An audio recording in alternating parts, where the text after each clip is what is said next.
Hi guys, it's me, Joseph Livingston again, and for this video that's dedicated to the Women's History Month, I will continue my story about the ultra strong Shiva and the Princess of the Power episodes. Talking about the ultra strong women they've been. And this one is episode number 11 of season 1, called Promises. And let me tell you, it goes into that Catra and Dora's history in the whole army, because they have quite a bit of history back there. Now there aren't any other characters in it besides Scorpia and Trapta, and Shadow Weaver appeared in a flashback. Now remember how I said I wonder what Shadow Weaver looks like behind the mask? Well, it turned out to be a very grotesque monster. Think of like Emperor Palpatine from the Star Wars movie. And you get the idea. So anyway, yeah, the show where first like, then she said to the two girls, one and the younger, get out of my room, and she goes on to proceed to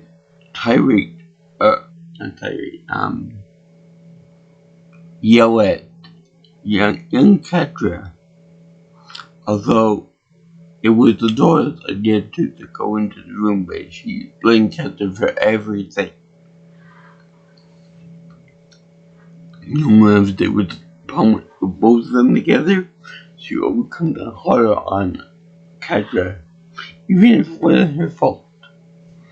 By the way, can we all agree that young Catra as a little kitten was about the most adorable thing in the world? She was so goddamn cute. It's really God. And you were just so delightful and so perfect. I'm sorry, but I can't do that with the kid that she used to do, where she used to go perfect. Anyway, I'm getting ahead of myself on that one, because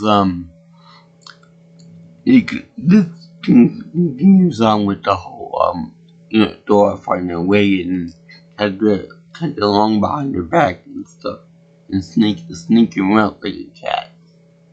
So Catra's also on a mission to retrieve some first one technology for Intrepid to play with, and she does at the end of the show, but I'll get to that soon.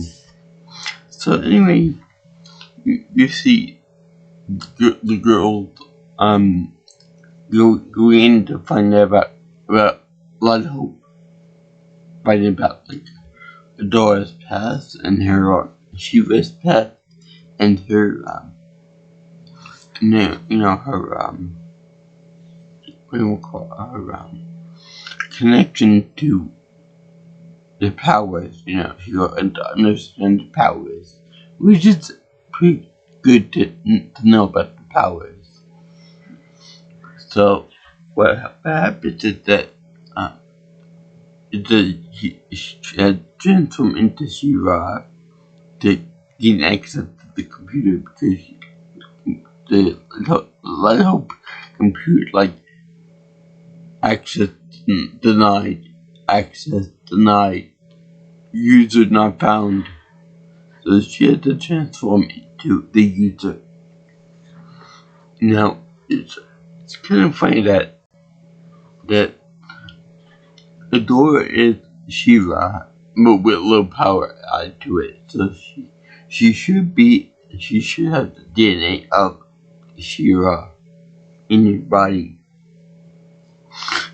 Also, while Kadra is sneaking around the area, the room where Adora is, she doesn't trip off the alarms, but when she's accidentally almost shot by a bolt of energy, then the detectives say, intruder alert.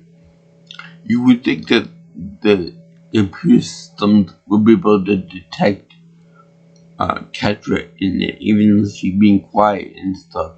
You think her claws would make a click noise on the floor, like a real cat would do. And there's that too. So that's kind of confusing that they did that. But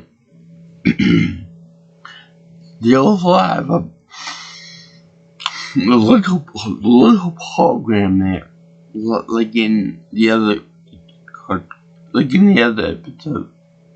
I think it's the Sword Part 1, maybe Part 2, where they have the hologram of Light Hope, which is a real cool design, by the way.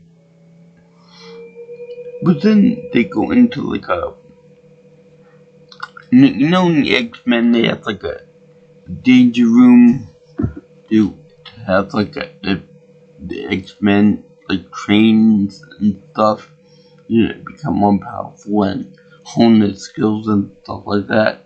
Well, we go into like a dark room after being chased by a bunch of sentinels, spider sentinels, and I like the way they go into it.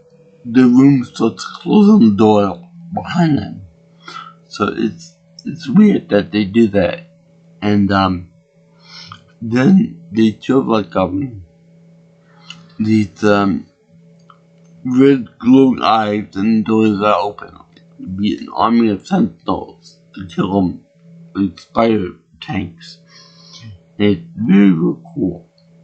And when we actually get to catch her by the whipping by the ankles and by the legs and stuff, and it's like, Adora, you know, I hate you and want to kill you, but can you come rescue me?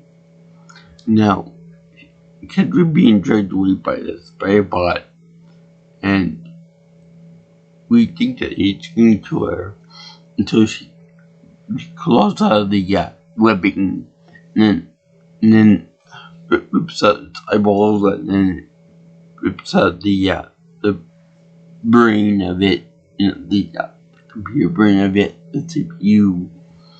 So it shows that Kendra is becoming a more capable warrior, because she was pretty much hogtied and was getting led to slaughter by the spy robot. But then they portray them fighting each other again, like a maid and stuff. And they go into this dark room, like pitch black room. And they go turn around and they find out the room that the door that they went into to get in there is now gone. So it's a room of infinite blackness. So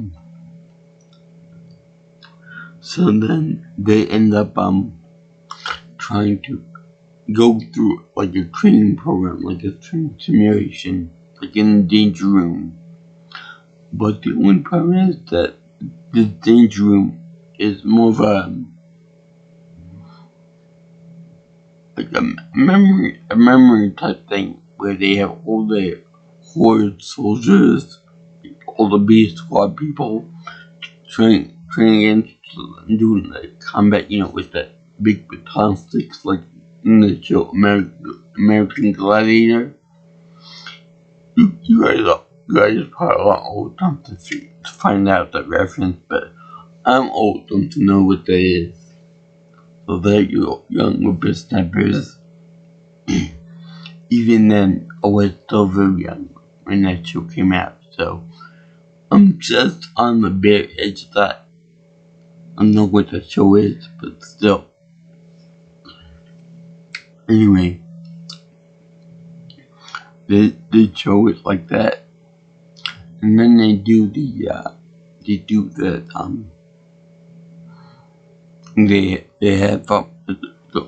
they have old Dora and everybody else fighting each other, and it's funny because Kedra was like the weaker of the two people, of Dora and Kedra.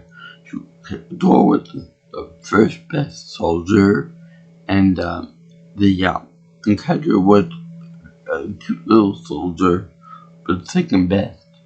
She could easily outperform the other people over there, but then they gang up on her and stuff like that. It's all very funny, actually, and adorable in a weird way. You get some more inspiration from anime stuff too. In any case, it shows that Dora will always have Kedra's back, and Kedra will always have Dora's back. And then they also show that part where they get caught up by Shadow Weaver in her room as she's recharging herself with the black garnet or the dark garnet crystal. Now it's funny to note that like the dark side of the Force in Star Wars, the dark garnet it imbues the user with a whole enormous power, but it also corrupts in physical form. So we don't know what Shadow Weaver looked like when she was normal or beautiful. We don't know if she was beautiful or if she was good looking or whatever, because her face was always covered with a big veil. But I think she was pretty. She seemed like a pretty person. In any case, they also portray this as kind of like a drug effect. Like you always want more drugs, and it corrupts your body.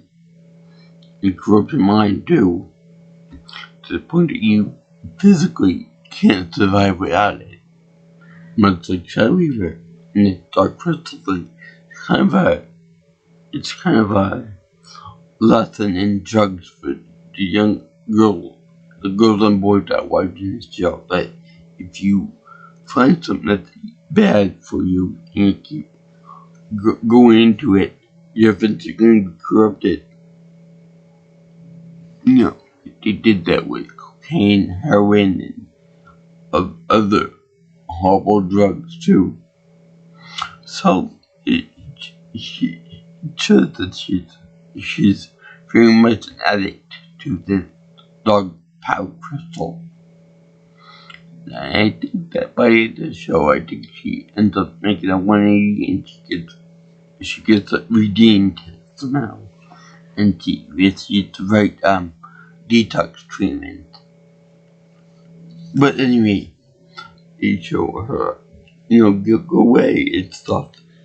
Now, Laura and Kendra go away, and she does a little shell thing in which she traps them in the room with her.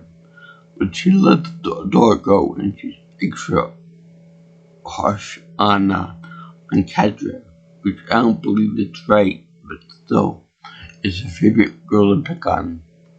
So they show her, and then they show her like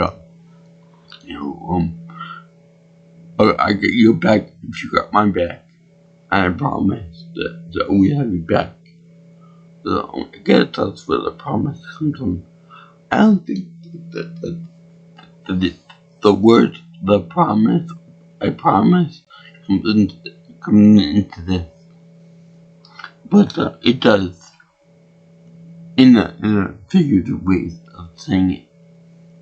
So they show Kendra.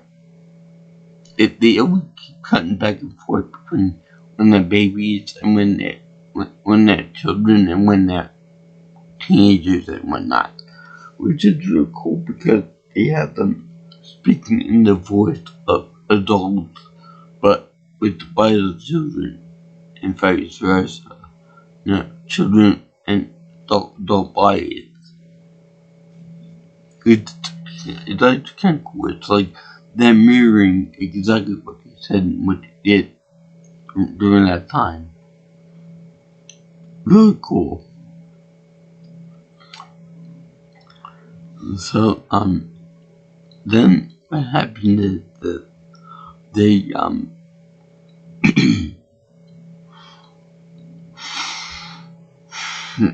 the end of the show, they always say that, that I didn't do that. I didn't see if you like you. If she's often she's supposed to say, I did despite Shadow Weaver. So you would get to tell from for that. But they didn't go that route. And they also show that name that Kedra and Dora are still best buddies and they hold hands. Which but they don't actually show them kissing because that would have been super.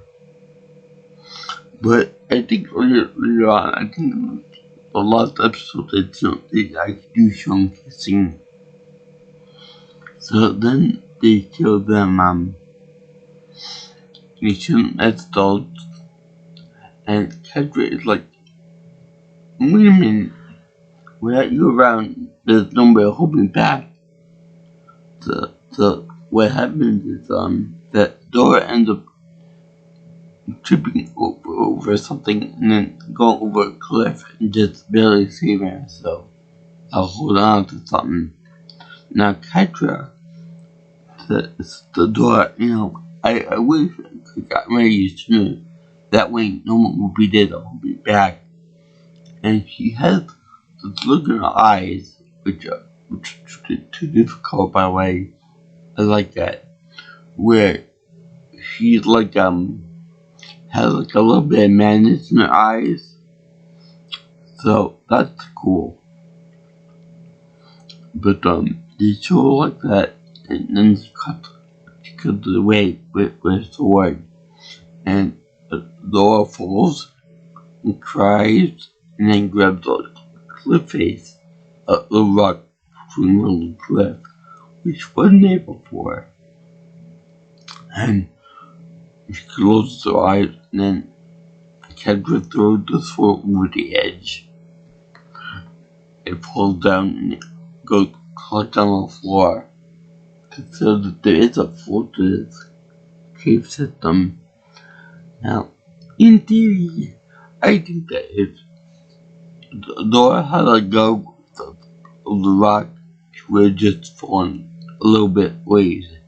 It wouldn't kill her, it would just injure her. Because it doesn't let that toy go very long before it hit rock bottom. But she closes her eyes, and then light hope appears.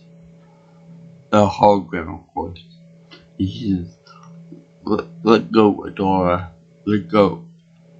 We know that it means to let go of Kedra. But she says literally let go. So she literally lets go. And then that's it with Dora. Go back to Kedra. Going back to the horde, the first zone. And they show Scorpia talking to Intrepida. Intrepida is still out of her bonds, and so she runs back to get livestock. And she's like, oh goody, Crystal. The first one take Crystal. I never seen something so preserved in my life. One of these preserved like this. So she goes to incorporate that into technology from the horde, make it better, more efficient, doing things. Now, it's really funny. This whole thing reminds me of the Forerunner to Hilo, with the crystalline devices being like high technology stuff, false spirits and their own stuff. Even the Covenant had less technology than them. So, I think that this show got inspiration from that. Anyway, they have,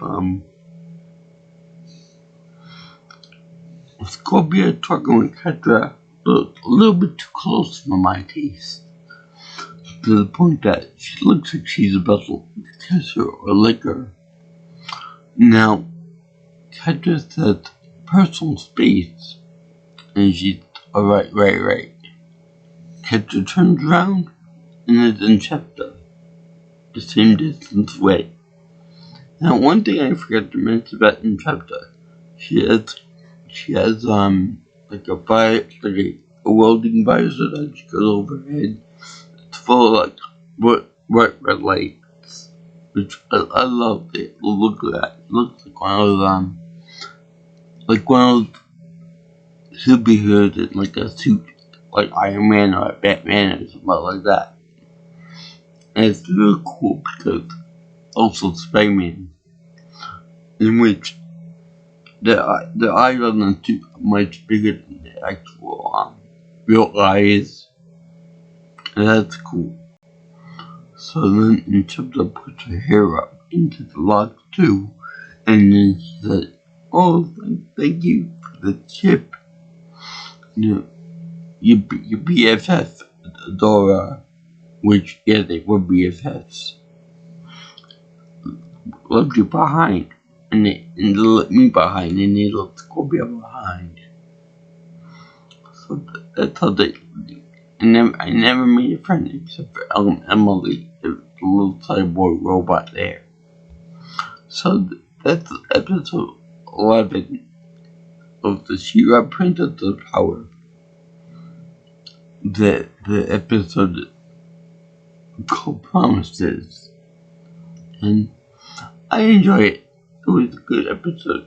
There wasn't too much action in it, and it was kind of like a broke down memory lane, but it was still good for number 11, the first season. So, you know, it was slow and it was good. It showed the relationship between two bad guys. You know, come to think of it, it kind of reminded me of when they did something similar during Avatar with Prince Zuko and Aang, in which they did like yin yang type thing where they were similar but they're also different. One being good, one being evil at that point in the story. So basically, I don't know which one. Like Adore will be the white one, the good one, and Kato will be the bad one in this part. And by the end of the show, she become more of a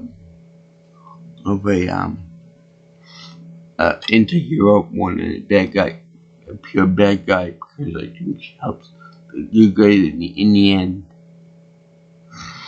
But yeah, and as usual,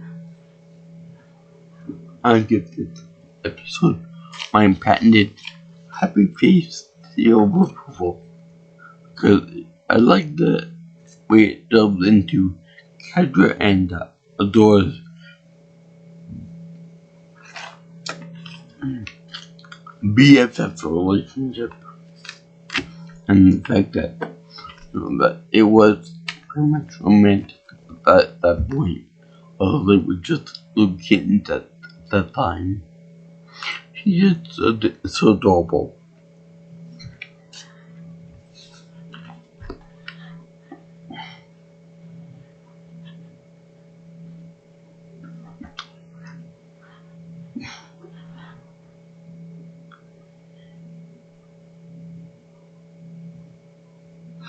And it's funny that Kendra has a mane of dark of tinnish brown hair, but yet in the earlier episodes and it's so young, she doesn't have that. So when they grow in, or did Hordak take it away from her? I'll go for Hordak take it away from her. But yeah, I forgot what episode that Avatar one was from. But it wasn't the first one.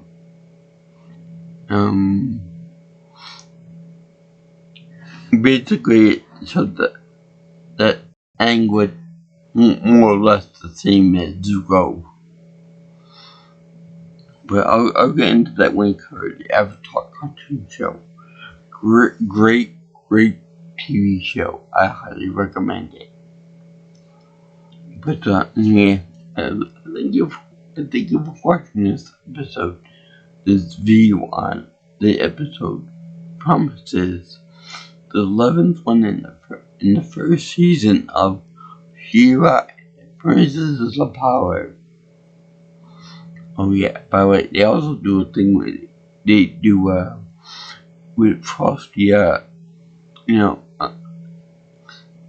raising up the ice shield on a palace, become more distant and cold toward foreign relations. That was in this one or the other one, the previous one, but whatever. So yeah, if you like what you see here and you want to see more of my videos and stuff, you can like, comment, share, and subscribe to my channel if you want. Also, if you want, you can call me or text me to find out any additional videos of projects that you want me to cover or subjects and stuff at 631 707 3707.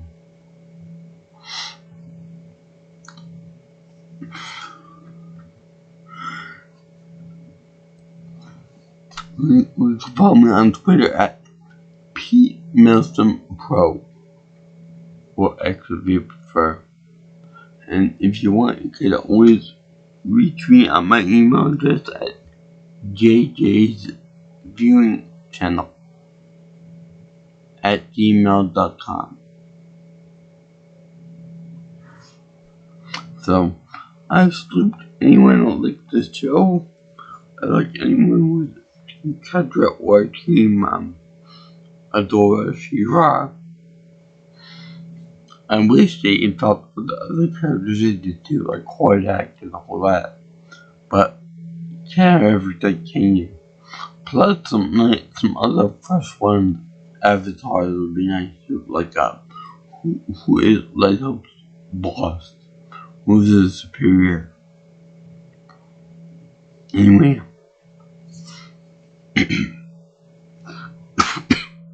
peace out my present. Aloha. We'll see you in the next video.